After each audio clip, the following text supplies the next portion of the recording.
Wow, what an incredible Diamond League meet at Brussels.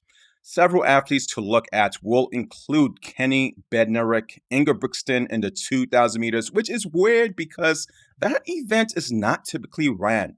We had Shericka Jackson killing the 200 meters again, Elaine Thompson Hera in the 100 meters, Chase Ely and the shot puts, and Femke Ball, world champion of the 400 meter hurdles.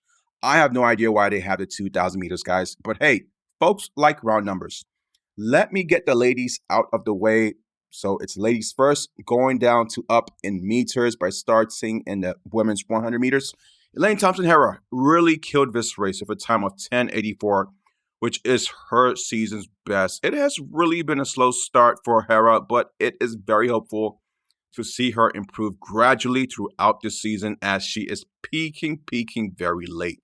Did not survive the Jamaican Nationals Tours Championships at all, and quite sadly, one shot away from participating in Eugene, Oregon. Shout out to Dina Asher Smith coming in third place and Zoe Haas at fourth. Tamara Clark did not run. I guess she had one of those episodes. Let us take a look at the Diamond League qualification standings to see who is going to Eugene. All right, we have Mary Jose Talu, Shericka Jackson, Shakari Richardson, who has just been an absolute fire and tear this year like it's no one's business. We got Dina Asher Smith, Daryl Nita, and one of my favorite U.S. athletes, Tanisha Terry, Zoe Hobbs of Oceania, and Gina Lukenkemper, who, if you guys don't know, she always puts the spotlights on for Germany. This will definitely be a very fun race. What do you guys think? 8 points goes to the winner and decremented by 1 on each placement. So if Richardson wins it, she goes from 24 points to 32 points. But Jackson can come in second with 7 points and still win the event.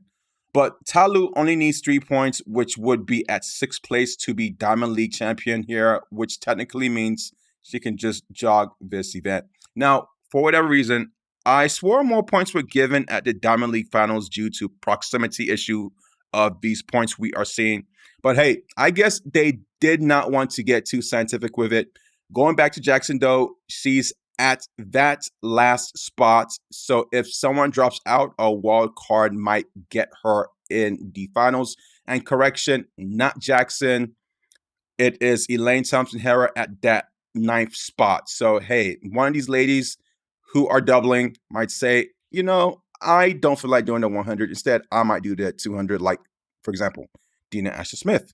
Okay, let's switch over to the women's 200 meters where Shericka Jackson crushed the 200 with an insane time of 21:48. My goodness. This lady is faster than my all-met friend in high school. She would kill him. This would be Shericka Jackson's 3rd fastest time ever, where the first fastest time was ran in Budapest. 21:48 is a diamond meet record for Jackson as well. The world record was obviously, guess who? Flojo, 21:34. Shout out to Jenna Prandini. She came in 3rd place with a 22:47. It's been one of those seasons where Prandini is good, but Shakari Richardson and Gabby Thomas back this season really elevated the competition this year. And Jackson just blew this competition out the park like it was no one's business. Let us take a look at who is going to Eugene in the 200 meters. And can Jackson break Flojo's record? I don't know. But let me know what you guys think. And keep in mind, the track in Eugene, Oregon is incredibly fast, so it can happen. And you guys have heard it here first. Interesting and fun fact from NBC. I gotta give them credit for dropping some very interesting facts. It was either Otto Bolden or Lewis Johnson, but one of those guys mentioned a fun fact of, listen to this. Flojo being 29 years old when she ran that 200-meter world record of 21:34. And guess what? Shericka Jackson is also 29 years old right now. So fascinating. Will we see, yes, Shericka Jackson break Flojo's record? That is what everyone will be tuning in for. Maybe not. So who is going to Eugene? We have obviously Jackson with 32 points on the leaderboard. Next is Daryl Nita, followed by Anthony Strachan. Then with Kayla White, who made a cut from the U.S. Nationals in the 200 meters, which surprised almost everyone. Dina Asher Smith will also have her hands full as she is in both the 100 and 200 meters. So, Dina, you got to figure this out. Are you going to run one or both races? And in addition to Ta Lu, who will also be in the Diamond League final. Two ladies from the US also made a cut, which included my favorite athletes, Jenna Prandini and Gabby Thomas. And looking back at Abby Steiner, I know one of you guys is going to say, look, tell me, why do you have to mention Abby Steiner? She did not make it, guys. Abby Steiner was the fire rocket last year. But I just want to mention this. If she had participated throughout these Diamond League events, there's no question. She could have easily placed second in terms of the accumulation of points. But oh well, it was obviously not important to her as the Olympics is her focus right now as she gets healed from that foot issue. And for the 400 meters, you had oh my goodness, how could I mess up that name? It's sorry guys, it's like 2 a.m. in the morning right here. You have Cynthia Bolingo killing it by taking first place in the 400 meters.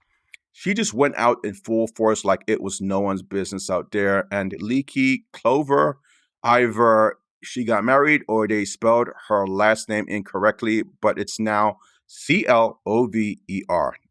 She came in second place, which was really so close between Shamir Little, but Leaky had that extra kick to help her place second.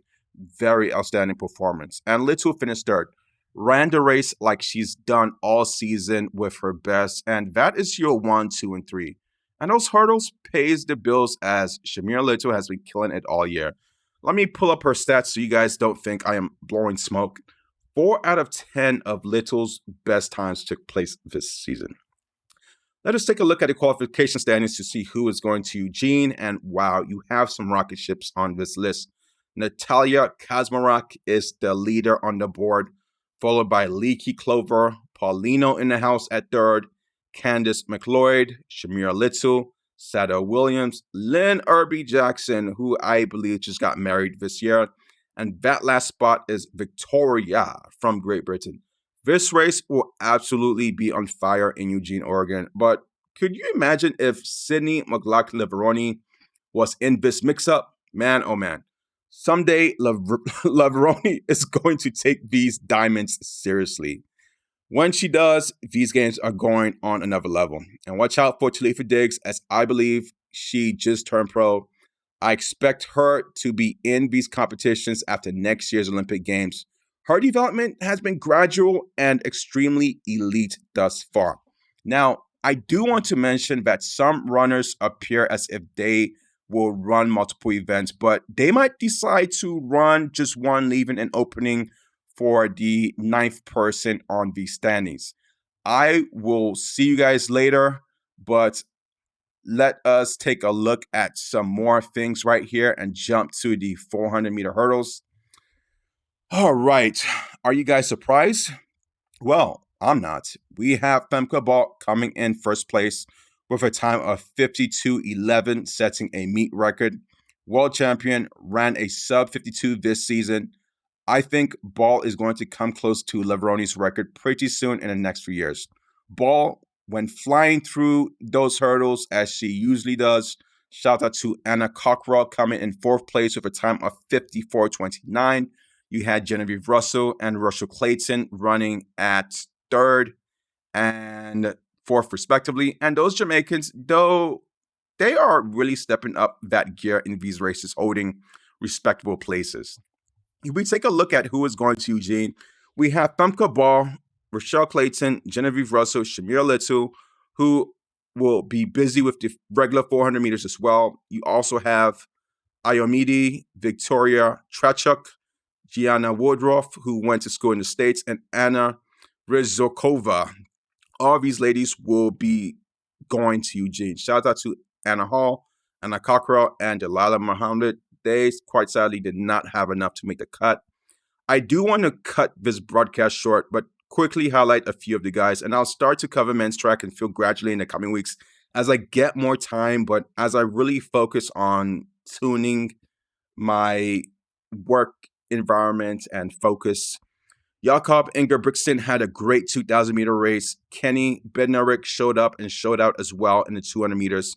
Kenny and King were the only Americans in the lineup. And one lady I want to give a shout out to is Chase Ely. She took that large piece of rock and basically threw it out of the stadium as she did at championships.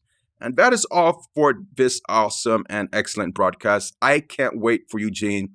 We will see some incredible athletes that will include Noah Lyles, Shakari Richardson, and Gabby Thomas. And that is just to name a few. Like, where is Ball on this list? Like, where is Shamila? Guys, Eugene, Oregon will be fire. If you are going, please take some pictures and send it over to me because I might not go, but hey, everyone needs to see this. So make sure you have your postings on Instagram and Facebook because this is one of those things that you did not go to Olympics last time, or you might not go to Olympics next year, or you haven't been to any track and field meets. And this is the opportunity. So if you have an option to go to Eugene, Oregon, hey, this might be it. Tell your boss, I need a few days off, and bada bing, bada boom. Okay, and yeah, that's all I got for this.